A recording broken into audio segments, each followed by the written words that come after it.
지금은 은혜 받을 때입니다. 말씀의 제목은 세 가지예요. 여기서 은혜 받을 때입니다. 세 가지 가운데 하나를 적어놨습니다. 지금은 은혜 받을 때입니다. 이렇게 적어놨지만 그러나 두 가지를 더 기억하라고요. 오늘은 그리고 또 하나는 여기서 은혜 받을 때입니다. 라고요.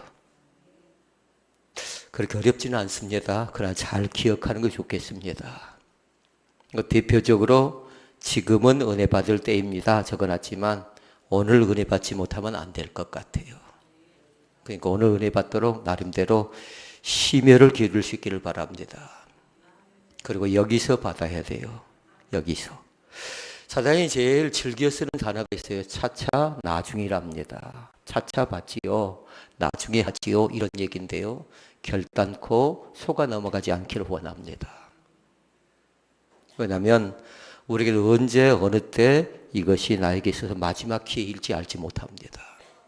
그러니까 차차가 아니에요. 지금이라고요. 차차가 아니라 여기서 해야 되고 오늘 해야 되고. 그러니까 말씀의 제목을 잘 기억하고 제목 속에서 먼저 은혜를 받는 귀한 역사가 우리 가운데 나타나시기를 주의 이름으로 축원을 드립니다. 두 가지를 질문을 했습니다. 교회 다닐 목적이 무엇입니까? 왜 교회를 다니십니까? 하고 물었습니다. 그리고 또 하나가 있습니다. 교회를 다니면 무엇이 좋습니까? 라고 물었습니다. 여러분도 노트에다 그렇게 적어놨으면 좋겠어요. 교회를 다니면 교회를 다니는 이유가 무엇입니까? 한번 물어보고 그리고 교회를 다니면 무엇이 좋습니까? 라는 것 질문입니다. 답이 여러 가지로 나왔어요. 먼저 1번 항목에 교회를 다니는 이유. 왜 교회를 다니십니까? 라는 겁니다. 왜 교회를 다니십니까? 여러 많은 대답이 나왔어요. 그건 뭐냐면 당연한 것 아닙니까? 라는 거였어요. 왜요? 어렸을 때 다녔는데 당연히 마땅히 다녀야 되는 것 아닙니까? 라는 겁니다. 이 사람은 뭘까요? 엄마 뱃속에서 믿는 모태신앙이라고 얘기할 수 있겠습니다. 또 있었습니다. 교회를 안 가면 큰일 난답니다. 부부싸움 날 가능성이 많대요.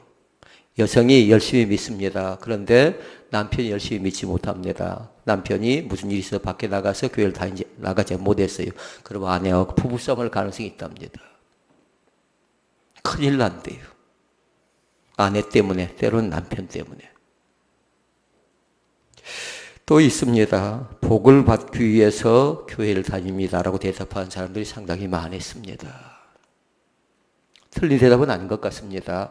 1번은 1번대로 틀리지도 않고 맞는 것 같지도 않고 2번도 마찬가지로 틀린 것 같고 또 맞는 것 같고 이럽니다. 3번도 마찬가지 복 받기 위해서 소원 성취하기 위해서 교회 다닌다라는 것 뭐 틀린 것 같기도 하지만 때로는 또 맞는 것 같기도 합니다. 그러니까 어떤 것이 맞다 틀리다 그건 아니고 나름대로 여러분은 왜 교회를 다니는가. 네 번째가 있었어요. 그건 뭐냐면요. 마음에 대한 평안함 때문에 그랬습니다. 교회를 다니면 마음이 평안하답니다. 아멘. 아멘. 교회를 다니면 마음이 평안하대요. 교회를 다니면. 그런데 오늘의 답은 뭐냐면요. 1번, 2번, 3번, 4번이 틀리다 맞다 그걸 얘기하지는 않아요. 다섯 번째 말씀이 오늘의 답이에요. 무엇일까요? 무엇일까요? 은혜 받기 위해서 교회 다닌답니다. 은혜 받기 위해서. 그러니까 교회를 다니는 이유를 쭉 여러분들이 1번 잃어도 괜찮고 2번 잃어버려도 괜찮고 3번, 4번 잃어버린다 해도 5번이지요. 반드시 그 말씀은 기억하라고요. 뭐라고요?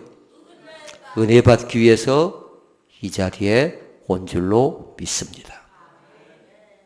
이것이 교회 다니는 이유이자 목적이에요. 물론 구원받기 위해서 또 하나님 나라를 가기 위해서 나름대로 여러 가지 이유가 있습니다만 그럼 오늘의 답은 뭐라고요? 은혜예요. 은혜. 그 다음에 두 번째 질문입니다. 교회를 다니면 무엇이 좋습니까? 물었어요. 그랬더니 뭐라고 대답하냐면요. 좀 안타까운 대답이긴 하지만 그냥 좋대요. 교회 다니면. 그렇게 대답하는 사람들이 상당히 많습니다.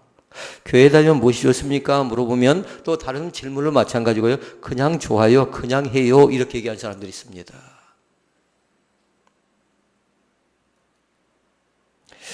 싫지 않다라는 겁니다. 교회 가서 앉아서 찬양하고 교회에 다른 사람의 기도를 듣고 함께 예배를 하고 말씀을 듣는 것 자체가 싫지 않기 때문에 그냥 좋다라는 겁니다. 또 대답을 하는 것이 있었습니다. 그것은 뭐냐면요. 1번 항목에 나왔습니다만 복을 많이 받기 위해서 교회에 다니면 무엇이 좋은가 물었더니 복을 많이 받는답니다. 자녀가 복을 받았답니다. 그리고 사업장이 복을 받았답니다. 소원 송치의 역사가 일어났답니다. 또 있었습니다. 많은 사람을 만날 수 있어서 교회를 다니면 좋대요. 사회성이 좀 부족한 사람이 교회 가니까 이 사람 저 사람을 만나고 이렇게 저렇게 만나니까 좋았답니다. 네 번째가 있었어요. 네 번째는 뭐냐면요. 다른 것 아니라 이것도 똑같은 대답입니다. 뭘까요? 이것도 교회를 다니면 무엇이 좋습니까? 물어보면 은혜를 받아서 좋습니다. 라고 대답하는 것이 좋답니다. 은혜를 받아서요. 우리 가운데 정확하게 기억하고 정확하게 관심을 가져야 될 건 뭐냐면 은혜, 감사, 축복은 같이 간다 생각하면 됩니다. 그러니까 지난 주간이 감사의 절기였다면 오늘은 뭘까요? 은혜의 절기라고 얘기할 수 있겠습니다. 그런데 감사, 그 다음에 은혜, 축복은 같이 간다고요. 감사하면 은혜 받았다는 징조고 은혜 받은 자는 반드시 축복의 반열 가운데 들어갈 줄로 믿습니다. 그런데 이 은혜를 어떻게 표현하냐면요. 하나님의 사랑으로 표현합니다. 하나님의 사랑. 하나님의 사랑은요. 우리에게 있어서 크고 놀랍고 엄청난 겁니다. 그런데 이 하나님의 사랑을 어떻게 표현하냐면요. 다른 것 아니라 부모와의 관계를 통해서 부모가 자녀를 사랑하는 그것으로 표현을 합니다. 하나님의 사랑을 잘 이해하려면 어떻게 한다고요? 부모가 자녀를 사랑하는 그 마음을 이해하면 하나님의 사랑을 깊이 이해할 수가 있답니다. 오늘은 다른 거 살피는 거 아니라고요. 오늘은 은혜에 관계된 말씀을 살필 건데 먼저 말씀을 통해서 보고자 하는 건 뭐냐면 보라 지금은 은혜 받을 만 되어 보라 지금은 구원의 날이다 라고 말씀했지요. 첫째 말씀입니다. 보라라는 말씀에 귀를 한번 기울일 수 있기를 바랍니다. 보라. 예를 들어서 아이들에게 아버지가 충고합니다. 뭐라고 합니까? 똑바로 보란 말이야. 이럴 때가 있잖아요. 제대로 걷지 못합니다. 그러니까 찬양 가운데 어떤 찬양이 나옵니까? 똑바로 걷고 싶어요. 똑바로 보고 싶어요. 그러니까 말씀 속에 보라라는 말씀이 나오죠. 성경에. 그럼 동그라미를 딱 해보시라고요. 대체 이 말씀이 무슨 뜻일까? 이 말씀이. 보라라는 말씀이 대체 무슨 뜻일까? 그런데 이 보라라는 말씀이 나올 때는요, 몇 가지의 성경적인 믿음의 뜻이 있는데요. 그건 뭐냐면요, 하나님이 일을 하실 때에 항상 먼저 하시는 말씀이 뭐냐면, 보라. 이렇게 말씀하셨어요. 아담과 하와가 범죄합니다. 타락합니다. 선악과 열매를 따먹습니다. 그러니까 최초에 하나님께서 인간들에게 주신 경고의 말씀은 뭐냐면요, 보라. 이렇게 시작해요. 화면 한번 띄워볼래요? 보라. 이 사람이 선악을 아는 일에 우리 중 하나같이 되었다. 이렇게 얘기합니다. 한번 읽어볼까요? 보라. 이 사람이 선악을 아는 일에 우리 중 하나같이 되었다. 경고의 메시지라고요. 하나님이 일을 하실 때 항상 그렇게 말씀하시고요. 또 있습니다. 보라는 말씀을 줄 때는 어떻게 하냐면요. 하나님께서 우리 백성들을 깨닫게 하실 때 그렇게 하셨습니다. 깨닫게 하실 때. 세 번째는 하나님께서 기적을 행하실 때도 그렇게 하셨고요. 네 번째는 경고하실 때. 다섯 번째는 예언의 메시지를 주실 때입니다. 보라, 지금은 잠잘 때가 아니라 깨어 일어날 때이다 라고 말씀합니다. 그러나 잠깐 후에 오겠다고 말씀하는데 항상 뭐냐면 그 말씀 예언할 때도 마찬가지로 보라라고 먼저 말씀하셔요. 보라고. 그러니까 말씀 속에 그렇게 얘기합니다. 출애굽기 말씀 속에 보면요, 홍해 앞에서 두려움에 떨고 있는 이스라엘 백성들에게 출애굽기 14장 13절에서 얘기합니다. 보라. 읽어볼까요? 오늘 너희가 애굽 사람들은 또 다시는 영원히 보지 못하리라. 아멘. 애굽 사람을 다시는 보지 못하리라 이렇게 말씀하면서 이것도 하나의 일종의 경고의 메시지죠. 보라 이렇게 말씀합니다. 보라. 또 나오고 있습니다. 이스라엘 백성들이 광야에서 먹을 양식이 없습니다. 소리 지르고 있을 때에 하나님께 주신 메시지도 있어요. 또 읽어볼까요? 보라 내가 너희를 위하여 하늘에서 양식을 비같이 내리리라. 망설이지 마시고 아멘. 뭘 주겠다라는 겁니까? 양식을 주겠다고 하죠. 그 양식이 뭔가요? 만나를 주시겠다는 겁니다. 만나를. 또 있습니다. 광야에서 적을 만나 두려움 속에 벌벌 떨고 있을 때 하나님께 주신 메시지가 있어요. 또 어떻게 시작해요? 보라 내가 내 앞에서 대적들을 쫓아낼 것이다 말씀합니다. 그러니까 경고의 메시지라고요. 우리 가운데 이 보라는 말씀은 뭐냐면 바라봐라, 주의하라, 주시하라 이런 말씀인데 다른 것 아니라 정신을 차리고 현실을 바르게 직시하라는 겁니다. 정신 차리고 보라는 겁니다. 정신 차리고. 그러니까 이 말씀은 다른 것 아니야. 깨닫는 것이고 똑바로 보라는 믿음의 말씀이라고요. 그러니까 이 말씀이 오늘 여기서만 나온 것 아니라 성경에 계속적으로 구약과 신약 속에 보라는 말씀이 많이 나오거든요. 그러면 여러분 인터넷을 통해서라도 그렇지 않으면 집에서 여러분의 성경을 읽을 때 보라가 나오면 동그라미를 딱 하라고요. 그러면 그 뒤에 말씀을 유심히 관심 있게 잘 보라고. 그러면 깨닫게 할 때, 때로는 경고할 때, 때로는 예언할 때, 기적을 베푸실 때 이렇게 말씀하신다고요. 그 다음에 두 번째가 있습니다. 두 번째는 뭐냐면요. 바로 지금이 중요합니다. 지금이 중요하다고요. 언제가 중요해요? 오늘이 중요하다고요. 어디가 중요해요? 여기서가 중요하다고요.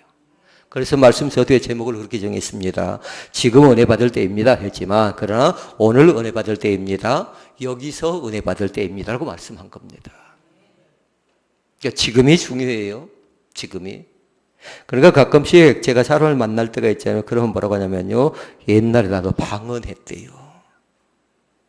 옛날에 나도 전도 열심히 했답니다. 옛날에 나도 봉사 열심히 했답니다. 그러면 묻기를 뭐라고 물을까요? 아, 그런가요? 지금은 하고 물으면 됩니다. 지금은. 세상 사람들은 왕년 타령할 수 있습니다. 세상 사람들은 옛날 얘기할 수 있습니다. 그러나 우리는 뭐라고요? 지금 현재 오늘을 살아가고 있는 사람들입니다. 오늘 나의 모습을 하나님 보신다라는 거예요. 지금의 모습을 하나님은 보십니다. 여기서의 모습을 하나님은 보신다고요. 그러니까 중요해요. 지금 옆엔 오늘 적어놔야 되고 오늘 옆엔 여기서를 꼭 항상 생각하면서 말씀을 잘 적어놓고요. 그러면 여러분이 다음 주에 목장 모임을 나누지요. 이제 그 말씀 가지고 나눌 거예요. 언제 어디서 어떻게 은혜를 받았습니까? 라는 것 잃어버리지 않기를 원합니다. 제일 서두에다 적어놔야 돼요. 언제 어디서 어떻게 은혜 받았습니까? 다음 주 목장 시작할 때 그 말씀 갖고 시작할 거예요. 각자에게 목자가 물을 겁니다. 언제 은혜 받았습니까? 어디서 은혜 받았습니까? 어떻게 은혜 받았습니까? 물어보면 다른 말 하면 안 된다고요. 여러분 노트를 펴놓고 노트에 적어놔야 돼요. 나는 언제 또 어디서 어떻게 은혜 받았는가를 꼼꼼하고 세밀하고 구체적으로 적어놓으셔야 돼요. 그래야 목장 모임 때 나눌 수가 있는 겁니다. 처음에 그렇게 시작할 겁니다. 처음에.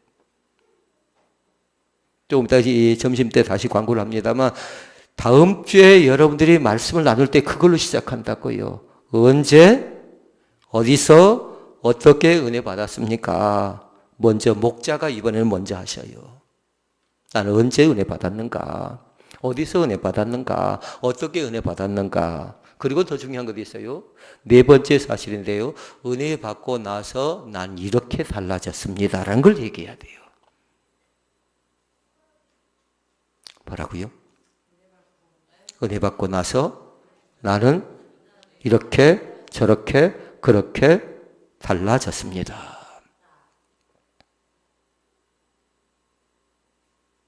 그게 중요하지요. 그러니까 지금이 중요하다고 했어요. 과거에 사로잡힌 사람은 뭐 한가요? 계속 과거 타령만 하는 겁니다. 미래를 연구학자들 얘기를 잘 들어보셔요. 미래가 어떻게 될 것인가. 그러나 너무 빠져들어가지 않기를 원합니다. 왜냐면요, 맞는 얘기가 상당히 많습니다. 그런데 맞지 않는 경우가 허다합니다. 너무 연연해 할 것 없어요. 왜냐하면 하나님께서 그렇게 하시지 않아요. 하나님께서 미래학자들의 연관대로 그렇게 진행되어져 가지 않습니다. 반드시 뭐냐면요, 하나님께서 하시는 방법은 우리를 통해서 역사하시는데요, 현재 어떤 모습으로 우리 가운데 임재하는가가 상당히 중요합니다. 현재가 어떤 모습인가. 그러니까 지금을 생각할 때요, 지금은 두 가지로 판별을 할 수가 있어요. 지금은 이 판별이 맞을 수도 있고 또 안 맞을 수 있습니다. 하나는 뭐냐면요, 성경에 보니까 알곡이 나오고 쭉정이가 나옵니다. 그런데 조금은 알 수가 있을 것 같아요. 이 사람이 알곡 성도인가, 그 다음에 쭉정이 성도인가는 조금은 알 수 있어요. 그런데 너무 이것 가지고 판단할 건 없어요. 얼마든지 알곡이 쭉정이로 갈 수도 있고 쭉정이가 또 알곡으로 옮겨올 가능성이 있기 때문에 이거는 판단과 정죄의 대상은 아닙니다. 순간이에요. 지금 어떤 사람이 알곡 성도인 것 같아요. 그런데 잠깐 동안 시험 들면 어떻게 돼버립니까? 금방 또 쭉정이가 되어져 버립니다. 사람은 똑같아요. 거기서 의라고요. 개그맨들은 그러니까 뭐라고 하던가요? 내자로? 개그맨들은? 전혀 TV를 안 보네요. 월드컵만 본가요? 도찐? 도찐 개찐 하더라고요. 별반 다를 바 없어요. 믿음이 좀 좋다고 해서 그 사람이 뭐 충만할 것 같지요. 그런데 그때는 충만해 보이는데 또 뒤에 가면 그 사람이 엉망일 수도 있어요.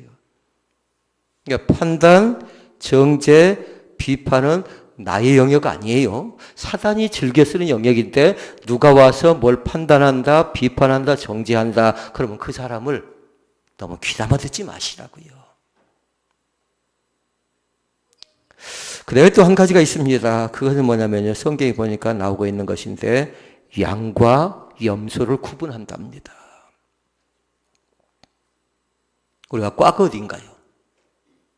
꽈가 양인가요? 염소인가요? 대답. 양인가요? 염소인가요? 양이란 대답이 뭐 그렇게 어렵지 않습니다. 우리는 어린 양이라고요. 주님께서 우리 가운데 찾아오실 때 목자로 오셨잖아요. 목자에게 필요한 건 뭘까요? 양이죠, 양. 그런데 성경에 보니까 염소가 있다라는 겁니다. 염소가. 양은 뭐냐면요, 하나님의 택한 사람이에요. 염소는 택하지 못한 버림받은 자식이라고요. 다시 묻습니다.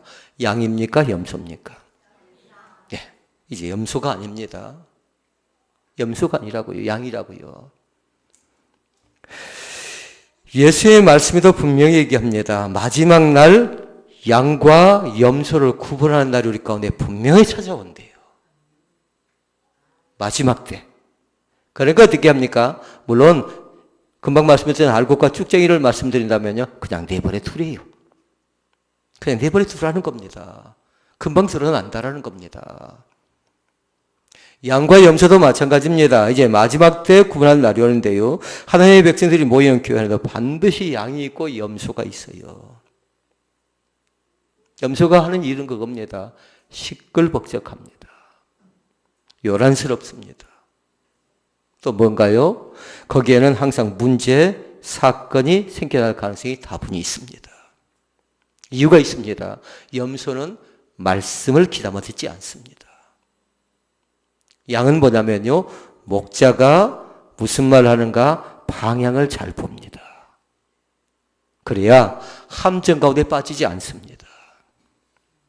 우리 목자들 5명인데요. 목자들은 방목해서는 안 돼요. 양들을요. 방목한다는 건 뭐냐면 죽든가 말든가, 믿음이 좋든가 말든가, 믿음 생활 하든가 말든가 이렇게 내버려 두는 걸 얘기하거든요. 절대 방목은 허용치 않습니다. 반드시 뭐냐면요. 전에 말씀드렸어요. 의무감이 있어야 되고, 또 하나는 책임감이 있어야 되고, 때로는 사명감이 있어야 되고. 그러니까 목자의 책임을 맡지요. 밖에서 우리가 공동체 훈련할 때 목자의 책임을 맡지요. 그럼 밤늦도록 잠을 못 자는 겁니다. 목원들을 위해서요. 음식을요, 제일 먼저 먹지를 못합니다. 우리 목장 식구들이 과연 음식을 제대로 먹지 못한 사람은 누군가? 몸에 살이라도 났는가? 그렇지 않으면 성격상 나서지 못해서 음식을 가지 못한가 생각하면서요, 음식 먹는 것도 제대로 먹지 못한답니다.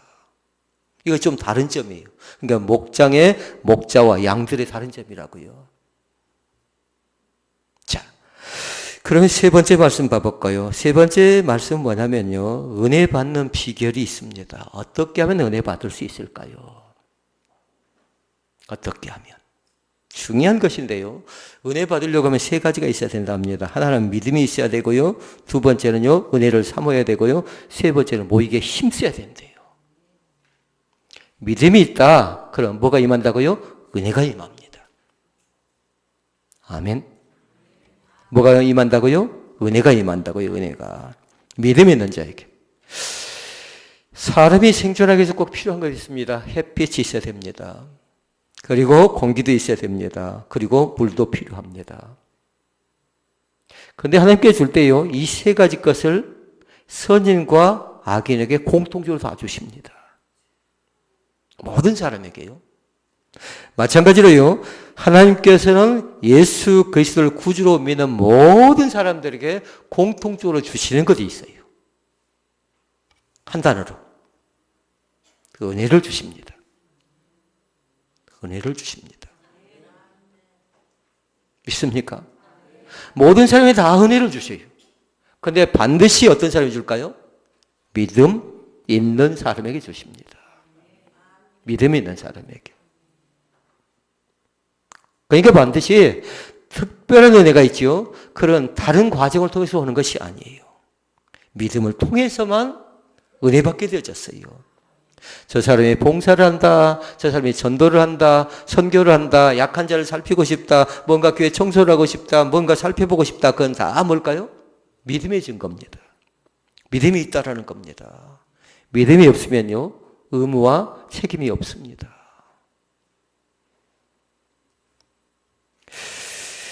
은혜 받는 비결 가운데 두 번째가 있습니다. 두 번째는 뭐냐면요, 반드시 사모하라고 했어요. 은혜를 사모하라고 했습니다. 사모한다는 건 뭐냐면 오늘도 생각하고 내일도 생각하고 날마다 생각하는 겁니다. 언제 주실지 몰라요. 지금 이 시간에 주실지, 그렇지 않으면 집에 가다가 극동방송을 통해서 주실지, 그렇지 않으면 남편이 은혜 받아서 나눴던 그 간증을 통해 주실지, 아내가 은혜 받았던 걸 통해서 그걸 주실지, 자녀가 받은 은혜를 통해 주실지, 그건 알 수가 없습니다. 늘 사모하는 겁니다. 사람을 만날 때 주실지, 어떤 사람도 밥 먹다가 은혜를 받는 사람이 있죠. 밥 먹을 때 주실지. 오늘도 마찬가지입니다. 은혜를 사모하는 귀한 축복이 우리 가운데 있기를 주의 이름으로 축원을 드립니다. 그리고 한 가지는 뭐예요? 모이게 힘쓰라고요. 모이게 힘쓰라는 건 다른 것 아니에요. 그 속에 은혜가 있기 때문에 그런데요. 그런데 은혜가 있는 사람은 성령 충만합니다. 성령 충만하죠. 그러면 기적의 역사를 체험합니다. 그냥 저절로 기적이 나타나는 것 아니에요. 은혜를 사모하는 자가, 또 성령 충만을 사모하는 자가, 그럴 때 나름대로 하나님께서 그 과정을 통해서 또 그 사업장을 통해서 기적을 베풀어 주실 줄로 믿습니다. 그러니까 오늘 또 여러분은 기적을 체험할 수 있기를 바랍니다. 가끔씩 사람들이 얘기합니다. 내 자녀가 이렇게 건강한 건 뭐라고요? 기적이라고. 저렇게 무사히 모든 일정을 다 마치고 온 것도 뭐라고요? 기적이라고. 한 학기를 마치고 한 학년을 마치고 또 한 사업장을 시작하고 또 새롭게 문을 닫고 하는 것도 다 뭐라고 얘기하냐면요, 기적이래요. 그러니까 이 교회에 속해 있는 모든 믿음의 사람들뿐만 아니라 하나님을 믿는 믿음의 사람들이 기적의 한 복판에 주인공들이 될 수 있기를 주의 이름으로 축원을 드립니다. 우리를 통해 하나님이 역사하기를 원하셔요. 자, 그럼 마지막. 은혜를 받으면 무엇이 좋을까요? 은혜 받은 자의 특징이랍니다. 은혜 받은 특징은요, 한 단어로 얘기하면요, 변화가 나타납니다. 변화가. 저 사람이 은혜 받았다. 그러면 뭐라고요? 변화가 나타난다고요, 변화가. 우리는 그 전에 배웠습니다. 외적인 변화가 있고요, 내적인 변화가 있는데요. 외적인 변화는 뭐냐면요, 모습 자체가 달라져 버려요. 시시껄렁했던 사람이 이제는 그렇지 않고요, 질서정연하고 단정한 사람으로 바꿔진다고요. 그리고 오늘도 마찬가지예요. 오늘 또 은혜 받아서 내가 어떻게 달라지는가 잘 보라고요. 저 성도가 목장 안에서 어떻게 달라졌는가는 여러분이 금방 알 수가 있어요. 반응을 보면 알 수 있거든요. 반응의 종류는 두 가지가 있죠. 정직한 반응이 있고요, 부정직한 반응이 있어요. 정직한 반응은 뭐냐면 아멘, 순종, 감사로 와요. 부정직한 반응은 뭐냐면 두 마음으로 온답니다. 금방 파악할 수 있답니다. 은혜 받았다라는 특징 가운데 첫 번째가 뭐냐면 은혜 받은 사람은 기쁨이 충만합니다. 저에게 가끔씩 얘기하는 사람들이 있어요. 교회에 앉아있으면 기분이 좋대요. 왜 그럴까요? 은혜 받아서 그런 겁니다. 은혜 받아서. 오늘도 마찬가지로 기쁨이 좀 넘쳐나죠. 그러면 다른 것 아니라 제일 첫 번째 현상이에요. 그 자체가. 은혜 받은 제일 첫 번째 현상은 기쁨으로 나타난다고요. 성령의 열매 가운데 하나지요. 사랑과 희락이 뭐든가요? 기쁨입니다. 기쁨. 그 즐거움이 여러분 가운데 임재하시기를 주의 이름으로 축원을 드립니다. 그러니까 은혜 받았다고 하면서 기쁨이 없지요. 그러면 참된 은혜가 아니라 거짓된 은혜에 현혹당하는 거라고 생각하면 돼요. 그러니까 그걸 분별하는 겁니다. 저 사람이 기쁨이 사라졌다 그러면 은혜 받지 못한 사람의 증거라고 생각하면 돼요. 두 번째요. 은혜 받으면 어떤 변화가 나타나냐면요, 감사가 넘쳐나게 됩니다. 감사가. 성경에 감사가 있죠. 어떤 감사라고 얘기했나요? 범사에 감사하라. 범사에 감사하라. 우리 또 그렇게 알고 있습니다. 전천후 감사라고 했습니다. 그럼에도 불구하고의 감사라고 했어요. 그럴지라도 감사라고 했어요. 왜냐하면 우리의 모든 일은 지금이 끝이 아니라 새롭게 시작하는 과정인 줄로 믿습니다. 지금 뭔가 막혔다고, 지금 뭔가 좀 안 되어졌다고 너무 답답하고 서운하고 아쉬울 것도 없다고요. 왜냐하면 하나님은 또 우리를 통해서 일하고 계심을 믿습니다. 세 번째가 있는데요. 은혜 받으면 능력이 나타난답니다. 그리고 또 한 가지가 있어요. 은혜를 받으면 겸손하고 순종합니다. 서두에 말씀을 드리려다 말씀을 못 드렸습니다만 은혜의 깊은 뜻은 뭐냐면요, 맛과 매력이래요. 은혜의 깊은 뜻 자체가 멋이 있다, 맛이 있다, 매력적이다, 그 뜻을 갖고 있어요. 원뜻 자체가 카리스라고 하는데요, 그 뜻에 보니까 매력이라고, 매력. 그러니까 은혜 받으면 매력적인 사람이 되고, 은혜 받으면 멋스러운 사람이 되고, 은혜 받으면 맛깔스러운 사람이 된다고요. 오늘 말씀을 정리합니다. 지금은, 오늘은 여기서 은혜 받아야 합니다. 그렇게 해서 여러분의 믿음이 참 매력적, 저런 믿음을 나도 갖고 싶다. 저런 믿음을 나도 간직하고 싶다라는 그 간절함이 우리 사랑하는 성도들을 통해서 또 이 교회를 통해서 나타날 수 있기를 주의 이름으로 축원을 드립니다. 기도하시겠습니다. 우리 아버지 하나님, 날마다 간섭하시옵소서.